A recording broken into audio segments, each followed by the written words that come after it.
بسم الله الرحمن الرحيم. الحمد لله رب العالمين والصلاة والسلام على سيدنا حبيب قلوبنا وطبيب نفوسنا أبي القاسم محمد وعلى أهل بيته الطيبين الطاهرين المعصومين. السلام عليكم ورحمة الله وبركاته.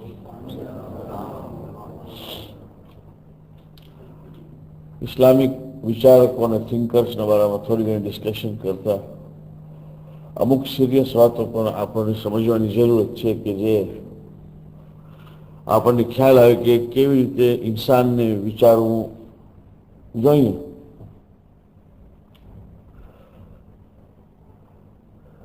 ખુદાવંદ કરીમ કુરાન મજીદમાં ફરમાવે છે વલિકુલ્લિ ઉમ્મતિન અજલ, દરેક ઉમ્મતની પણ એક અજલ અને એક મુદ્દત છે. જેમ એક ઇન્સાન એક ઇન્ફરાદી એટલે કે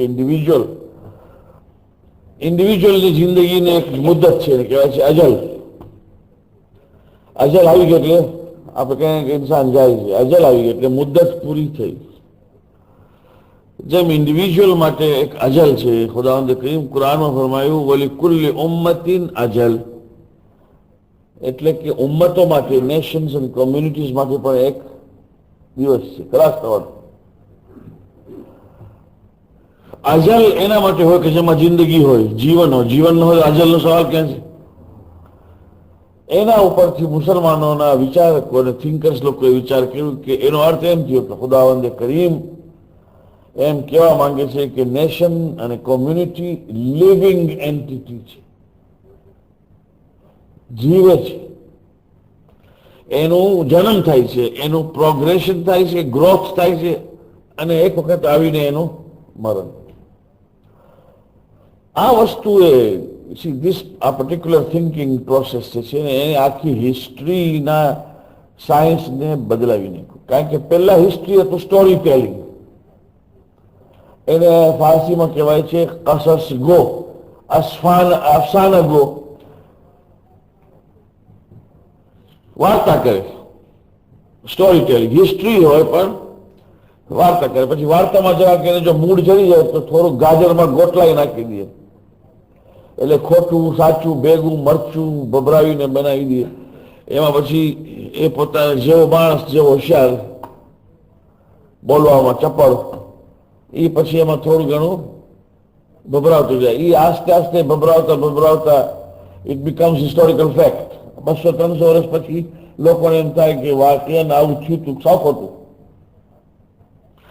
એને કહેવાતું હતું કસસ ગોઈ, અથવા તો કે અરબીમાં એને કસાસ બી કહેતા હતા, કે જે લોકો એટલા બધા સાંભળવા માટે આવતા હતા કે એટલા મારે તો મજલિસમાં ના આવે. કારણ કે વાર્તા છે ને, વાર્તામાં તો બહુ આમ, અને પાછું એ જાણે ક્યારે એ પૂરી કરવી વાર્તા. જયારે બિલકુલ ટેસ્ટ ચડ્યો હોય માણસનો ત્યારે કે સાહેબ કાલે, એટલે બિચારો કાલે આવો મજબૂર થાય, કારણ કે હવે નતીજો ખપે કે ભાઈ શું થયું. અને આને કહેવાય છે અફસાના ગોઈનો એક હુનર. એના કારણે ઇસ્લામને પણ તકલીફ થઈ, કારણ કે વાર્તાઓમાં ઘણી વસ્તુઓ ખોટી બેસી. પણ સાયન્સ ઓફ હિસ્ટ્રી, એટલે કે history to be treated as a science,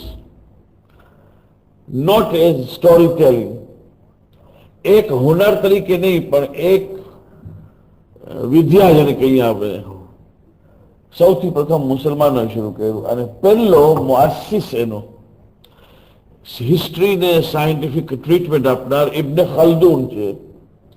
ibn ખલ્દૂન મશહૂર છે કે એણે દુનિયામાં આજ સુધીની કિતાબો છે, એણે સાબિત કરી આપ્યું કે history has got to be treated scientifically. દાખલા દઈશ એકાદ બે બસ સમજી જશો. એની એક કિતાબ છે આ હિસ્ટ્રીની. એની હિસ્ટ્રીનું એક પ્રિફેસ છે, એને કહેવાય છે મુકદ્દિમા. મુકદ્દિમા લગભગ એમ સમજો કે 2-3 વોલ્યુમમાં છે, કે જે અહીંયા યુનિવર્સિટીઝમાં જ્યાં ઇસ્લામિયાત શીખવાડવામાં આવે છે ત્યાં ઇબ્ન ખલ્દૂનનું મુકદ્દિમા શીખવાડવામાં આવે છે કે ભાઈ તમે મુકદ્દિમા પઢો તો તમને ખબર પડે કે હિસ્ટ્રી શું છે. એક્સેપ્ટ કર્યું છે બધાએ, દુનિયાભરમાં માણસોએ, કે વાક્ય એને જે વાત કરી એ સાચી કરી છે. એક વાત ક્રિશ્ચિયન લોકોમાં છે ને આપણામાં બી આવ્યું છે, ઇસરાયેલિયાત, જે કરે મેં વાત કરી તે પ્રમાણે ઇસરાયેલિયાતમાં, કે આ કાળા લોકો કાળા કેમ થયા ને આ બધું આ રંગ કેમ આપણો બદલાઈ ગયો ને બે ધોળા કેમ ધોળા થયા? તો કે હઝરત નૂહની હવે આ વાર્તા છે, this is how the story starts, કે હઝરત નૂહના 3 બચ્ચાઓ હતા, સામ, હામ અને યાફીસ.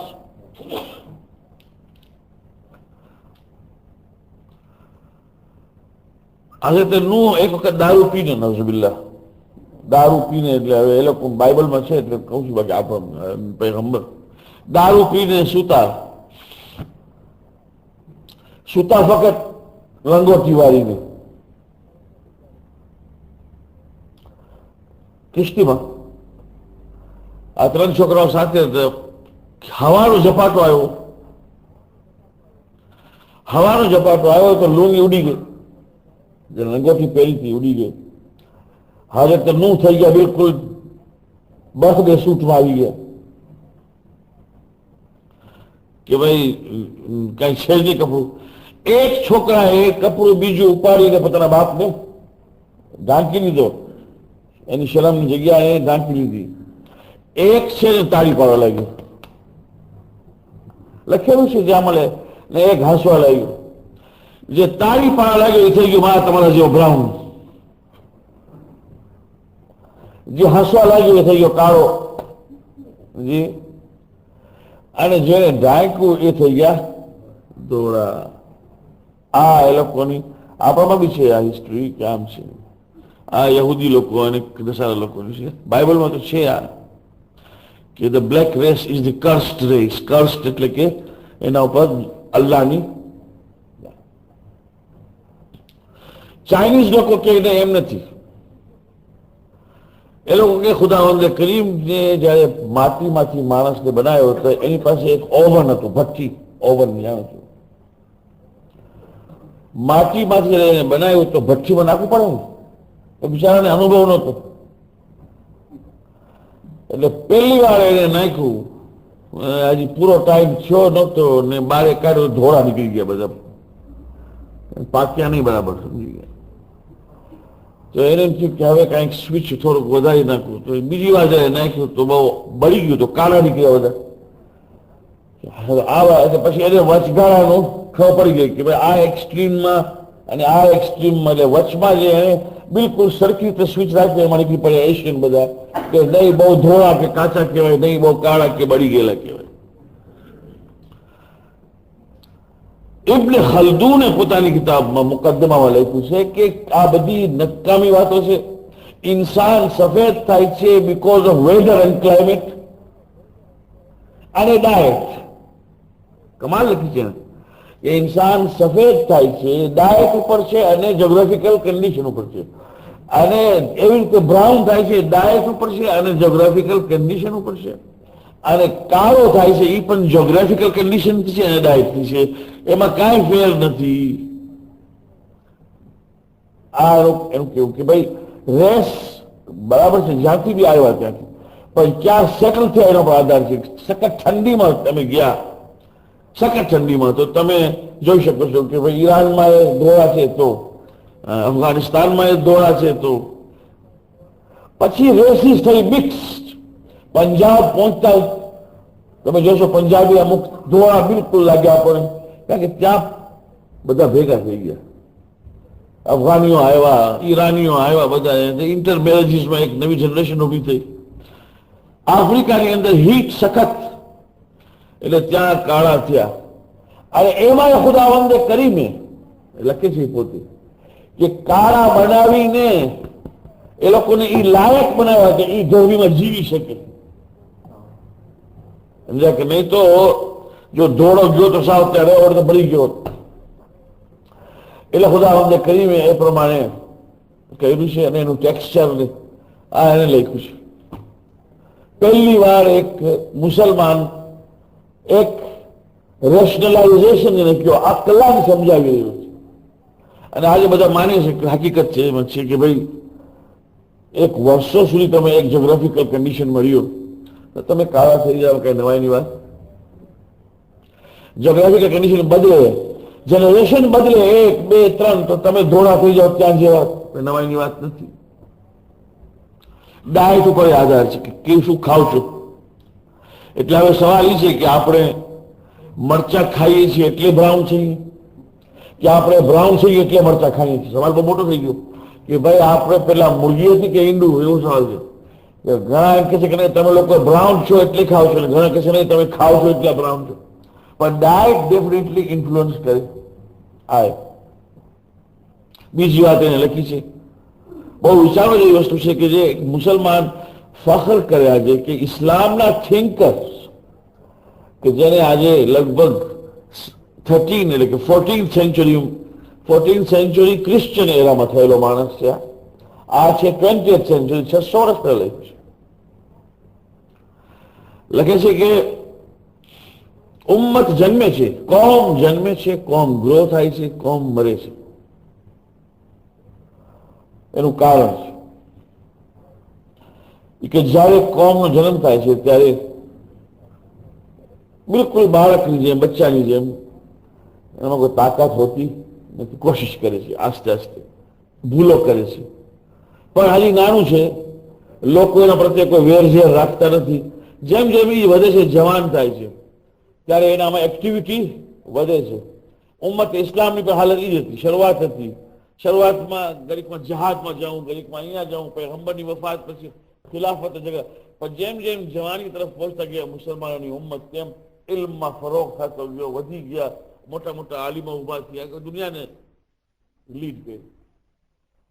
એમાંથી આ પૈસા એમાં આવ્યો જેને ગુજરાતીમાં કહેવાય છે સુખ અને વૈભવ, એટલે ટુ મચ ઓફ એફ્લુઅન્સ જેને કહીએ ને આપણે. અને એમાં એ હાલત થઈ કે જે મારી તમારી બપોરના બિરયાની ખાઈને થાય છે. ભૂખ લાગી હોય અને બરાબર જેને ગુજરાતીમાં કહે છે દબાવીને ખાધું, એટલે કે આમ બેરહમીથી ખાધું, દયા કર્યા વગર ખાધું. ભૂખ તો ટળી ગઈ ને, ભૂખ ટળી ગઈ, ભૂખ ખલાસ થઈ. હવે કામ કર, ટેબલ પર સુઈ જશો. નશો ચડે છે લાભ.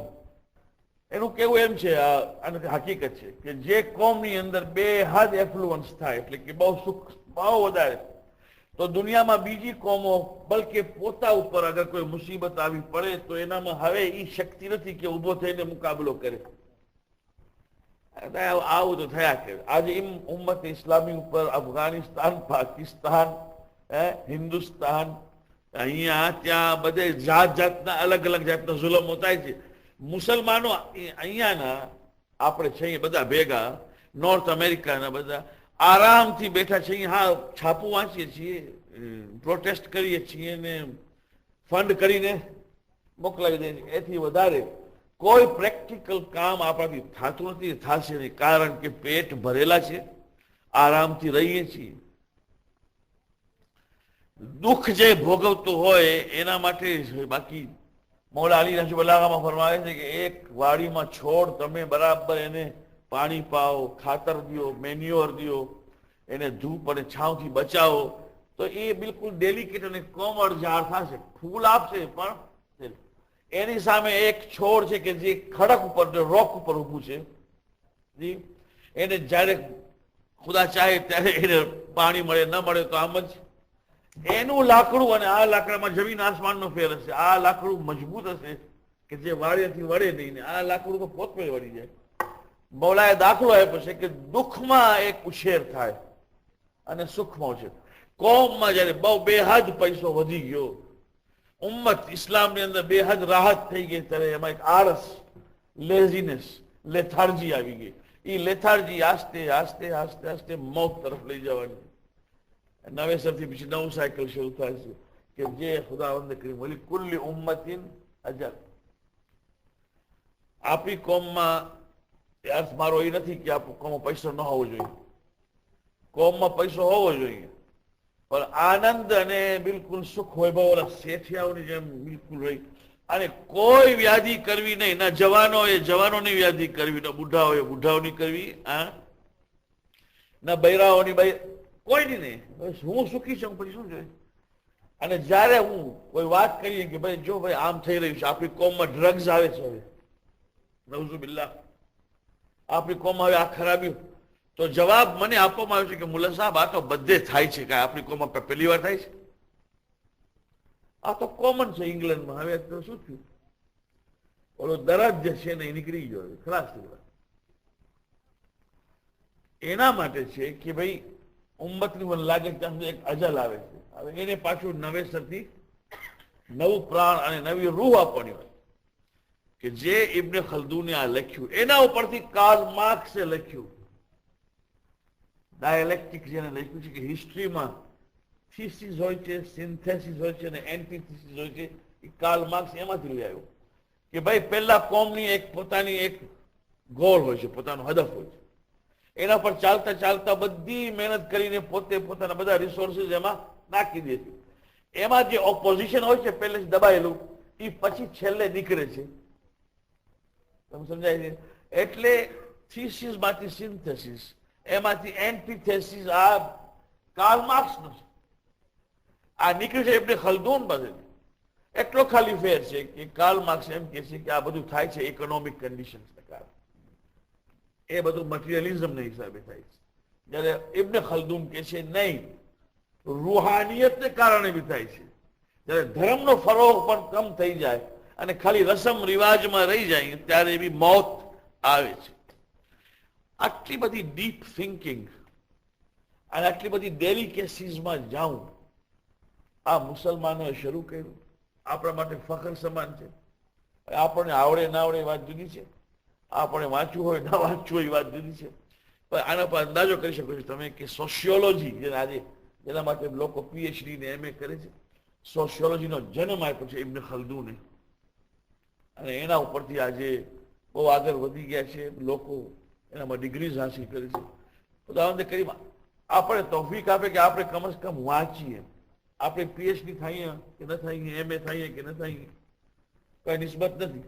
નિસ્બત છે કમ સે કમ થોડું જાણો કે ભાઈ એ ઉમ્મત ઇસ્લામીનો કેટલો સુંદર વારસો અને કેટલી સારી લેગસી છે કે જે દુનિયા સામે આજે રજૂ કરી શકીએ. ખુદાવંદે કરીમ તૌફીક આપે.